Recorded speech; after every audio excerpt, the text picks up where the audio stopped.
Bien, bonjour. Donc cette vidéo est la première consacrée à l'outil PowerPoint. PowerPoint est un logiciel de présentation assistée par ordinateur. Ce type de logiciel est un composant important des fameuses suites bureautiques. Donc PowerPoint est celui de la suite développée par la société Microsoft, Microsoft Office, et qui est celle qui est largement le plus utilisée dans le monde. Donc, disons que la finalité principale de ce type d'outil, c'est de produire des documents, des présentations, disons, qui sont destinés à accompagner un discours. Voilà, c'est l'utilisation principale, c'est quand même pour cela qu'ils ont été conçus, je pense, mais d'autres utilisations sont possibles. Vous avez peut-être vu dans certains halls d'accueil ou salles d'attente des présentations automatiques qui sont affichées sur un écran.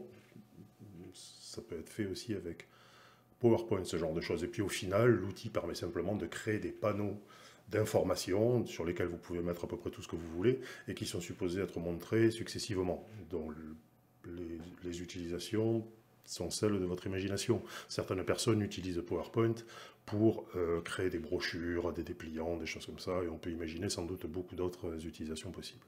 Voilà, mais si l'on en revient à l'utilisation principale, donc celle de la création de présentations pour accompagner un discours, ce type de présentation n'est pas supposé se suffire à lui-même, il n'est pas autosuffisant, il a besoin du discours qui l'accompagne. La présentation est simplement là pour clarifier le discours, en mettre en évidence la structure, en mettre en valeur les idées forces, et le cas échéant à l'illustrer avec des images, des graphiques, des schémas lorsque c'est nécessaire pour accompagner le discours.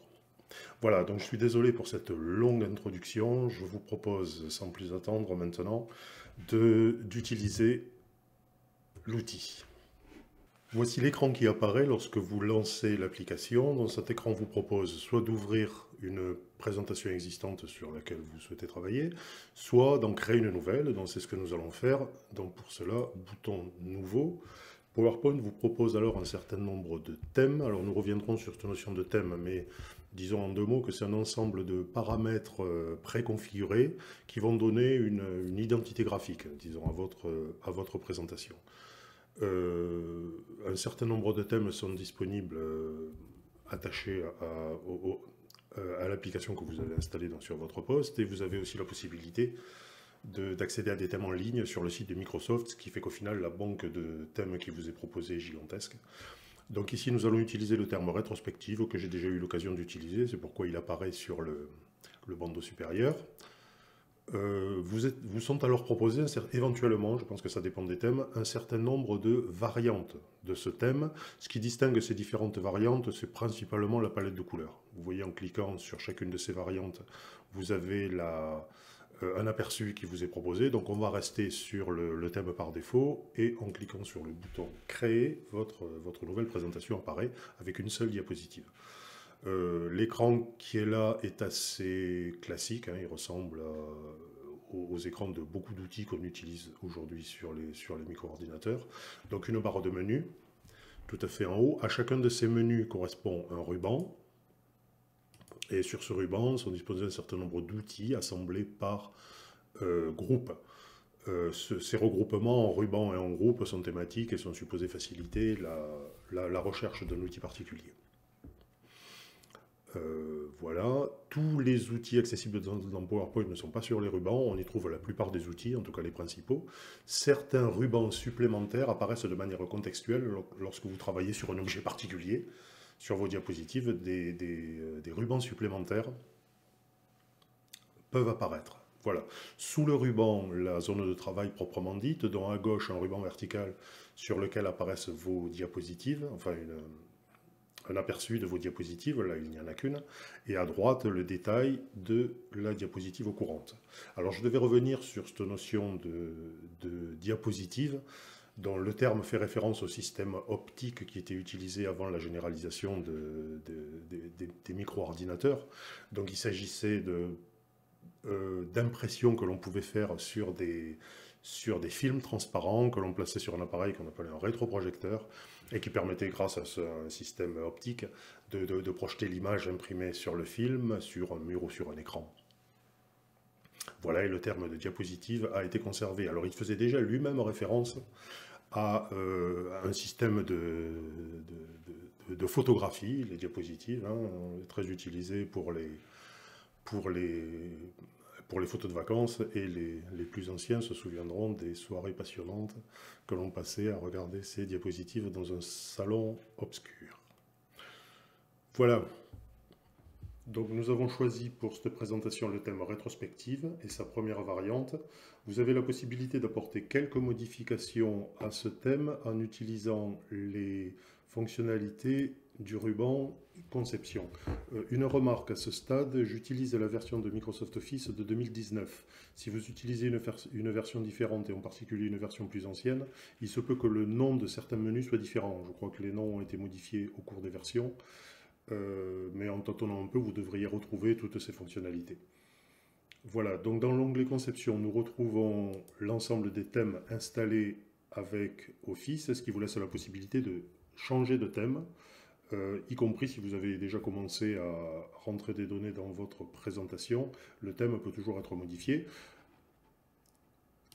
Vous avez ensuite les variantes de ce thème que vous pouvez aussi modifier en cours de route.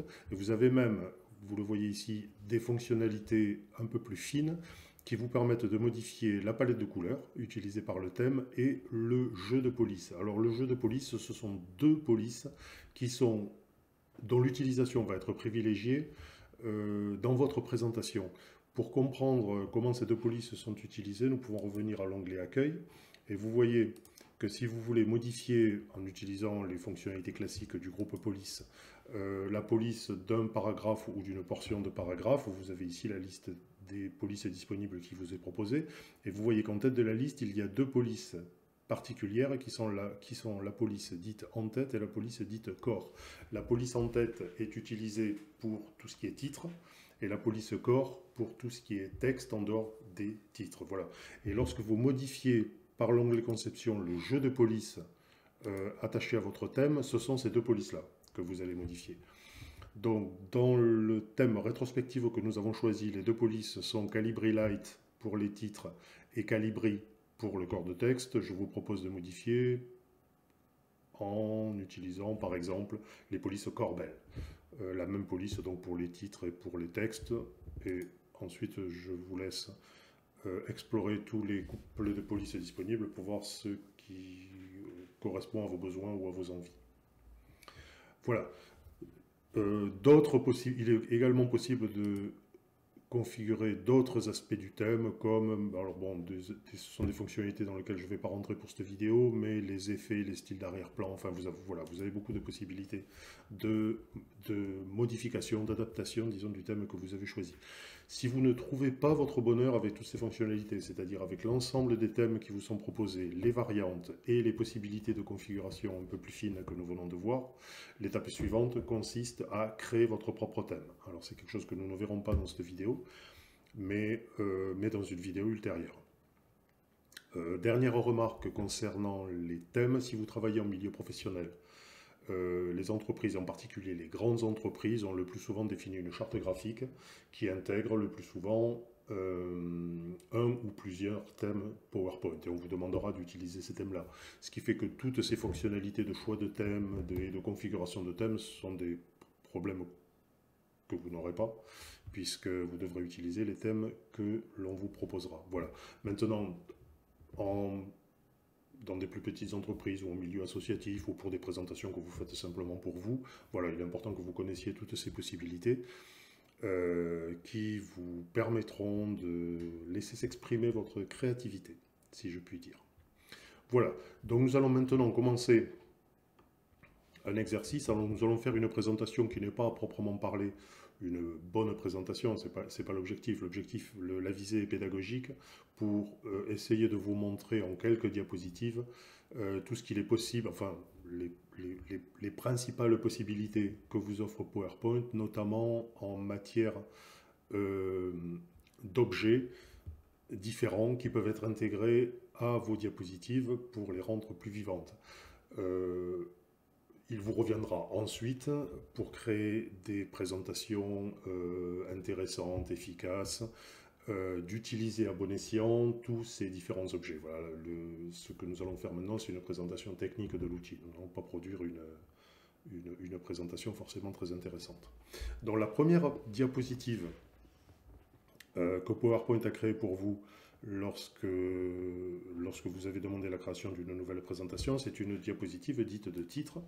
Donc je vous propose de saisir comme titre Nouvelle-France, puisque c'est le thème, le fil rouge, disons, des diapositives que nous allons créer. Les informations viennent de Wikipédia. Voilà, donc voilà notre diapositive de titre, c'est tout simple. Vous avez la possibilité de rajouter un sous-titre si vous le souhaitez, mais pour nous, nous allons en rester là. Pour créer une nouvelle diapositive, vous avez plusieurs possibilités, soit d'utiliser...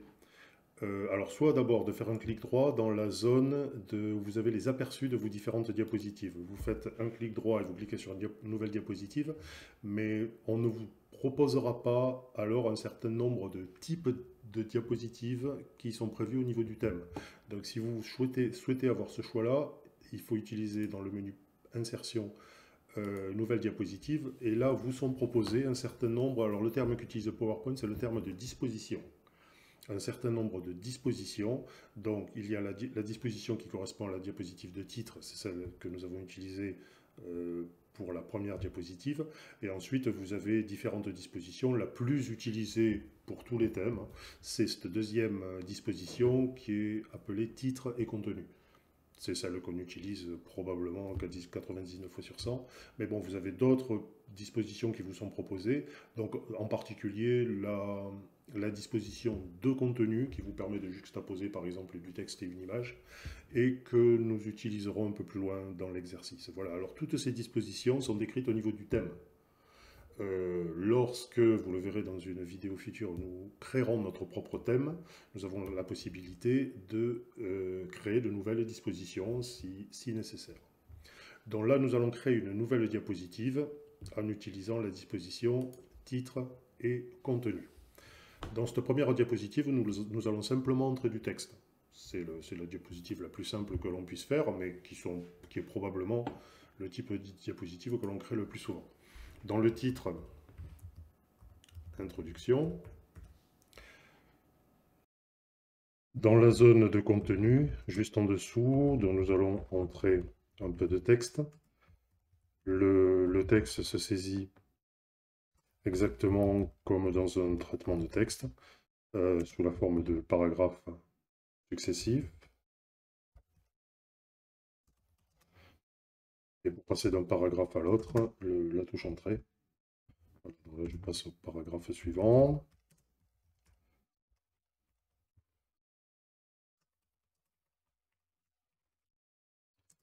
Alors, vous avez la possibilité de configurer ces paragraphes dans une certaine mesure. En particulier, des niveaux d'indentation sont généralement prévus au niveau du thème pour vous permettre de structurer vos saisies de texte. Et pour augmenter ces niveaux d'indentation, les touches à utiliser sont ici, dans le groupe paragraphe du ruban accueil. Donc celui-ci pour augmenter le niveau de liste, celui-ci pour le réduire. Alors ici, comme nous sommes au niveau de liste le plus bas, il n'est pas possible de le réduire, mais on peut l'augmenter. Par contre, là je vais passer au niveau d'indentation suivant, et vous voyez que le format du texte est un peu différent. Alors au niveau de ces niveaux d'indentation peuvent prévoir des polices différentes, des tailles de caractères différentes, des puces ou des numéros différents également. Vous voyez que là, sur ce thème-là, le premier niveau d'indentation a été créé avec une puce assez discrète. Voilà, et on pourrait utiliser des niveaux d'indentation supérieurs. Alors, il est généralement conseillé de ne pas utiliser trop de niveaux d'indentation parce que le texte devienne difficilement lisible. Disons que jusqu'à 3, c'est acceptable. Au-delà, c'est si vraiment c'est absolument nécessaire. Pour ce qui est du format des paragraphes, police, taille de police, puce, etc., vous avez bien sûr la possibilité de les modifier en utilisant les fonctionnalités du ruban d'accueil, le groupe police en particulier, et paragraphes également. Simplement, si vous apportez ces modifications, vous devrez le faire sur toutes les diapositives, puisque les formats par défaut, chaque fois que vous créez une nouvelle diapositive, sont ceux du thème. Donc si vous souhaitez faire ce type de modification, il vaut mieux les faire au niveau du thème. Alors nous ne le verrons pas dans cette vidéo, mais dans une prochaine.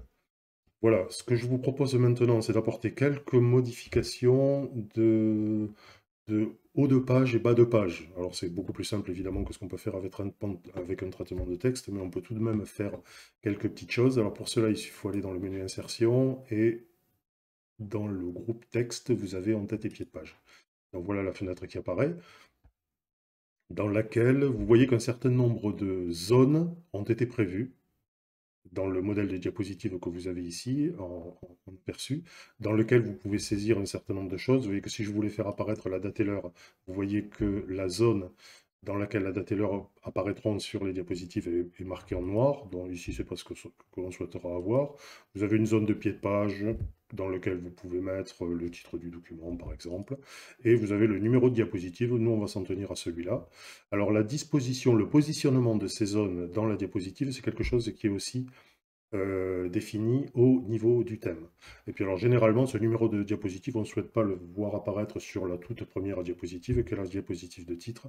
Donc on a la possibilité de cocher, nous allons le faire ici, pour demander de ne pas afficher le numéro de diapositive sur la première diapositive. Et ensuite, on va appliquer ça partout. Et vous voyez, alors c'est très discret, mais vous voyez que le numéro de diapositive maintenant apparaît sur chaque diapositive. Voilà pour la diapositive de texte. Nous allons maintenant créer une deuxième diapositive dans laquelle nous allons insérer un tableau. Donc je vous propose de créer une nouvelle diapositive en utilisant toujours la disposition titre et contenu. Alors nous pouvons mettre chronologie par exemple. Et vous voyez que dans la zone de contenu, un certain nombre d'icônes apparaissent au centre, qui sont des touches raccourcis pour créer différents types de contenus. Le premier correspond justement au tableau, mais vous en avez d'autres qui permettent d'insérer un graphique dans la zone contenu, un diagramme Smart Art, un certain nombre de choses que nous verrons, je pense, à la plupart de ces objets dans les diapositives suivantes. Donc ici, c'est un tableau que nous voulons insérer. Nous voulons simplement qu'il ait 2 colonnes. Le nombre de lignes n'est pas très important, puisque de toute façon, au fur et à mesure que vous saisissez des données, des nouvelles lignes sont automatiquement créées. Donc 2 lignes, c'est tout à fait suffisant pour nous. Voilà, le tableau apparaît. Alors vous voyez que lorsqu'on insère de nouveaux objets, comme ça dans les diapositives, c'est le cas pour un tableau, de nouveaux rubans apparaissent, des rubans contextuels qui n'apparaissent que si vous êtes positionné sur un objet de type tableau, dans laquelle vous avez un certain nombre de possibilités qui vous sont offertes pour configurer votre tableau sous la forme de deux rubans. Voilà. Alors, nous n'allons pas tout passer en revue, mais simplement quelques possibilités. Alors, le plus important, c'est le style. Donc, vous voyez que vous avez un nombre assez important de configurations de type, de style de tableau qui joue sur les couleurs, qui joue sur les alternances de lignes, qui joue sur ce genre de choses. Bon, nous allons en rester au premier. Donc, sur la gauche du ruban, nous avons quelques cases à cocher, dont l'une va nous intéresser, puisque nous ne souhaitons pas sur ce tableau différencier la première ligne, dont nous n'avons pas de ligne d'en-tête, donc je décoche l'option en question. Et nous pouvons maintenant entrer du texte, comme on le fait dans un tableau sous Word ou sous Excel, tabulation pour passer d'une cellule à la suivante. Nous allons modifier,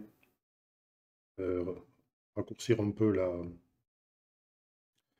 largeur de la première colonne, voilà, et maintenant il n'y a plus qu'à rentrer du texte. Alors, j'essaierai d'accélérer la saisie du texte au montage, sinon cela risque d'être un peu long pour vous.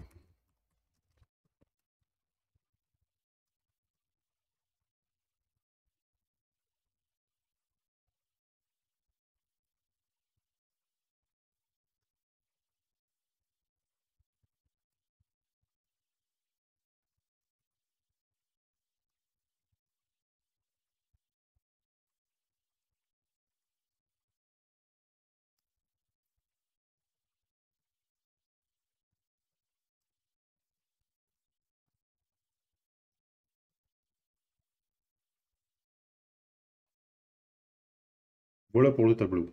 Nous allons maintenant créer une nouvelle diapositive dans laquelle nous allons insérer une image. Pour cela, donc, pardon, nouvelle diapositive. Nous allons choisir ici une autre disposition, la disposition de contenu, puisque ce que nous allons faire, c'est insérer une image sur la partie droite et du texte sur la partie gauche.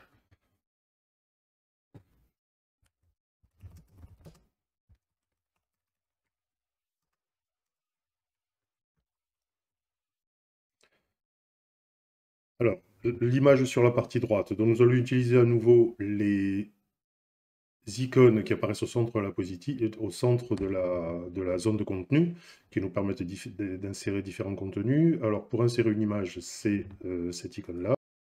Donc, nous allons choisir cette image-ci, Samuel de Champlain, le fondateur de la ville de Québec. Donc, vous voyez que pour l'objet image, comme sur l'objet tableau, un ruban contextuel apparaît dès que vous êtes positionné sur un tel objet, avec ici encore un certain nombre de configurations. Alors, PowerPoint n'est pas, comme Word et Excel, ne sont pas des logiciels de retouche d'image, bien sûr, mais offre tout de même quelques fonctionnalités. Vous pouvez ajuster la luminosité, le contraste, les couleurs. Vous avez quelques fonctionnalités qui sont assez intéressantes si les retouches à faire ne sont pas trop importantes.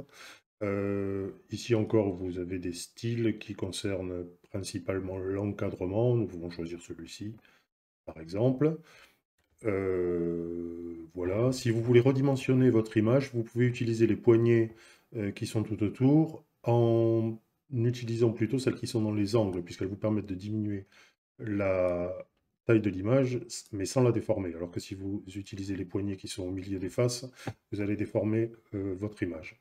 Voilà, ce que nous voulons insérer également, c'est une zone de texte pour créer une légende. Donc il suffit pour cela de créer simplement une forme de type zone de texte. C'est le plus simple à positionner ici, dans lequel on va indiquer le nom du personnage. Voilà. Pour la positionner précisément, vous pouvez utiliser la souris, mais vous pouvez aussi utiliser les flèches de direction qui vous permettent de faire un positionnement beaucoup plus précis. Et puis, via l'onglet Accueil, vous pouvez par exemple diminuer un petit peu la police, encore un peu, le mettre en italique par exemple. Voilà. Dans la zone de gauche, nous allons entrer un peu de texte.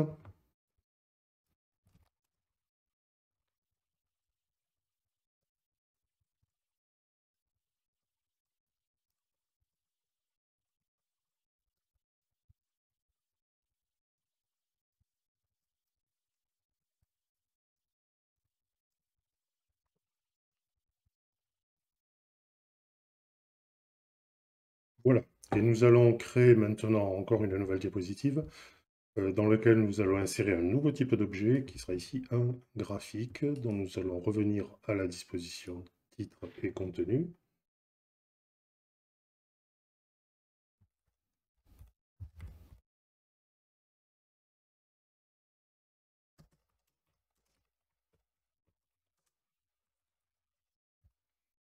Alors ici encore, nous allons utiliser un des icônes de raccourci pour insérer un graphique, c'est le second.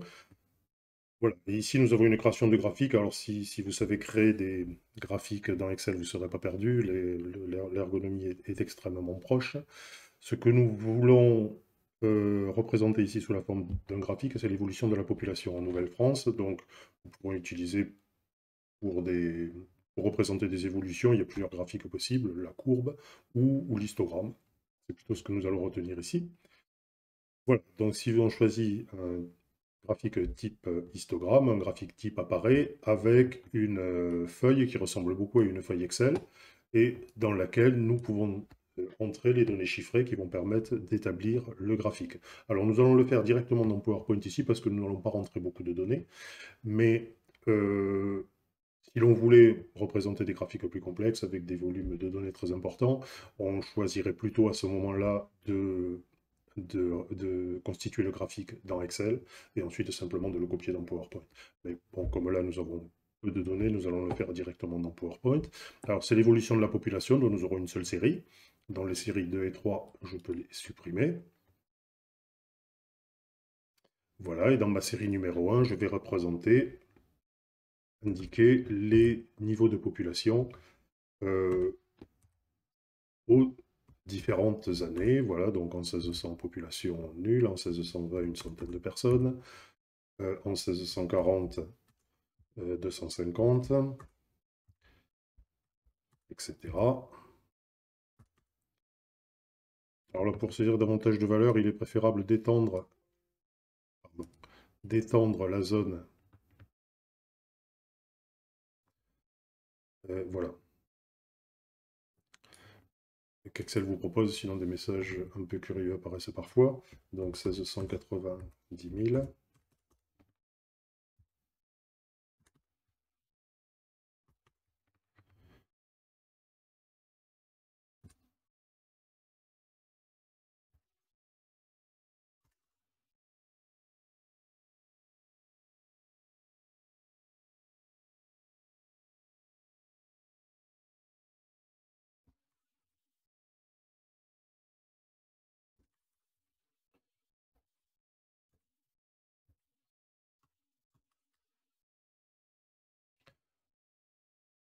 Voilà. Et une fois que vos données sont rentrées, il suffit de fermer la feuille. Voilà, donc là encore, nouvel objet graphique et donc nouveau ruban contextuel qui apparaissent, avec ici encore des styles assez divers, pas toujours très sobres qui vous sont proposés. Nous allons rester à ce style-là. Comme dans Excel, vous avez ici un bouton qui vous permet de sélectionner les éléments graphiques que vous voulez afficher. Alors, par exemple, le titre du graphique, ici, on n'en a pas vraiment besoin puisque c'est le titre de la diapositive, hein. Donc, on peut l'enlever. Et comme on a une seule série qui correspond à la population, la légende n'est pas nécessaire non plus, donc nous pouvons la supprimer. Voilà. Alors, si vous souhaitez modifier plus finement un certain nombre de paramètres, vous pouvez demander l'affichage des panneaux de configuration détaillés, enfin, c'est comme ça que moi je les appelle, qui sont contextuels, hein. Les informations qui apparaissent sur ce panneau dépendent du type d'objet sur lequel vous êtes positionné. Donc moi ici je suis positionné sur les barres de mon histogramme, c'est-à-dire sur la série de données, et on me propose de mettre à jour ma série de données, donc au travers d'un certain nombre de volets d'informations. Alors, on ne va pas tout passer en revue là non plus, hein. Je vous invite à les explorer pour voir toutes les possibilités qui vous sont offertes. Ce qu'on va faire simplement, par exemple, c'est modifier la couleur des barres. Pour cela, ce qui vous sont proposés sont les couleurs du thème, pour conserver une certaine homogénéité dans la présentation. On va par exemple les assombrir un petit peu. Voilà, c'est juste un exemple d'utilisation de ces panneaux de configuration détaillée. Voilà, pour cette première vidéo, je vous propose d'en rester là. Nous verrons un certain nombre de possibilités supplémentaires, enfin, des types d'objets différents que l'on peut intégrer aux diapositives, et nous verrons surtout comment créer votre propre thème et comment le modifier. Quelques éléments toutefois pour terminer cette vidéo. La notion de note. Alors ici, le panneau est affiché, mais il ne l'est pas toujours. S'il ne l'est pas, vous l'ouvrez en cliquant sur ce bouton. Les notes sont des informations complémentaires que vous pouvez saisir, mais qui sont simplement destinées au présentateur. L'auditoire ne les verra pas. Donc vous pouvez indiquer, par exemple, mettre en évidence des commentaires particuliers à faire dans le discours au moment où cette diapositive apparaît, enfin tout ce que vous souhaitez en termes d'informations complémentaires. Vous disposez comme ça d'un volet de notes pour chaque diapositive.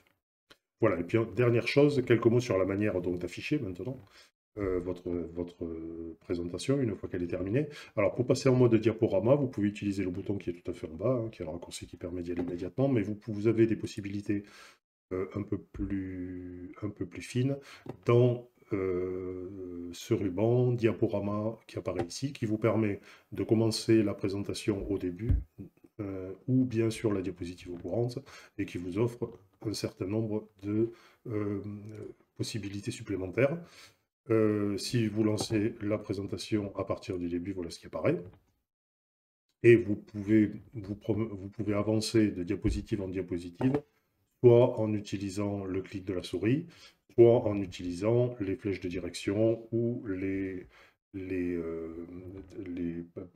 boutons page avant, page arrière. Voilà. Pour sortir du mode diaporama, échappe. Voilà. Et puis, juste un petit mot sur ce qu'on appelle le mode présentateur. dans PowerPoint, qui est un mode qui n'est pas très très connu, mais qui peut être intéressant d'utiliser. Lorsque vous faites vos présentations, en général, vous branchez votre ordinateur sur un projecteur qui permet d'afficher l'image sur un mur ou sur un écran. Voilà. Et à ce moment-là, le projecteur que vous utilisez est vu par votre ordinateur comme un deuxième écran, en quelque sorte. Et vous pouvez avoir un affichage différent sur le projecteur et sur votre écran d'ordinateur, que vous serez le seul à voir, et sur lequel vous pouvez avoir des informations euh, supplémentaires. Donc là, moi, je n'ai pas de rétroprojecteur, mais je peux choisir, comme j'ai plusieurs écrans, je peux choisir d'afficher la présentation sur un autre moniteur que celui que j'utilise pour faire pour faire cette vidéo. Et je vais demander d'utiliser le mode présentateur. Si je lance le diaporama dans ces conditions, voilà. Alors, ce qui apparaît sur mon écran principal, mais vous ne pouvez pas le voir, c'est la présentation telle qu'on vient de la voir. Et sur mon écran d'ordinateur, que vous êtes le seul à voir, que le présentateur est le seul à voir, voilà ce qui apparaît dans ce mode-là. Donc, vous avez ici la diapositive courante, qui est celle que votre auditoire peut voir. Vous avez ici la diapositive suivante, que vous êtes le seul à voir. Et ici, vous avez les éventuelles notes que vous avez attachées à cette présentation. Alors, je crois que la seule sur laquelle nous avions saisi des notes, c'était voilà, le graphique de la population, donc vous voyez commentaires à faire. Voilà, donc c'est un mode qui est intéressant parce que vous avez un peu plus d'informations, vous pouvez consulter vos notes et vous avez chaque fois un aperçu de la diapositive suivante, ce qui peut, dans certains cas, se révéler utile. Voilà, pour cette première présentation, je vous propose d'en rester là. J'espère qu'elle vous aura intéressé, que vous aurez tout de même appris quelques petites choses et je vous souhaite une bonne route.